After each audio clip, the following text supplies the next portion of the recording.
দুই বাংলার প্রযোজনায় শিকারী ছবি দিয়ে কলকাতা দর্শকদের কাছে সাকিব খান তুমুল জনপ্রিয়তা পেয়েছেন। সেই জনপ্রিয়তাকে পুঁজি করে সাকিব খান অভিনীত সবার উপরে তুমি ছবিতে এবার হিন্দি ডাবিং করা হয়েছে। সোমবার সেটা ইউটিউবে প্রকাশ হয়েছে। সেখানে অবিকল সাকিবের কথাগুলো হিন্দিতে ডাবিং করা হয়েছে। সেখানে সবার উপরে তুমি ছবির পরিবর্তন করে দেওয়া হয়েছে হ্যালো জিন্দেগি।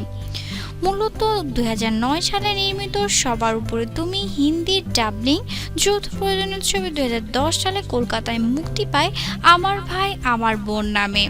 পরিচালনা করেছেন এফআই মানিক।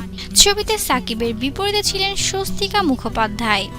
আরও অভিনয় করেন ভিক্টর ব্যানার্জি, উজ্জ্বল, সুচরিতা, মিশা সওদাগর। বর্তমানে সাকিব খান আছেন কলকাতায়। সেখানকার স্থানীয় একটি তরুণ সংঘের আমন্ত্রণে স্টেজ শো পারফর্ম করতে গেছেন। স্থান পলাশী সুগার মিল ফুটবল ময়দান, পলাশী, মদিয়া, পশ্চিমবঙ্গ। মঙ্গলবার সন্ধ্যা 7টায় জমকালো আয়োজনে নেচে মঞ্চ মাতাবেন দেশ সেরা এই নায়ক। এরপর দেশে ফিরবেন তিনি।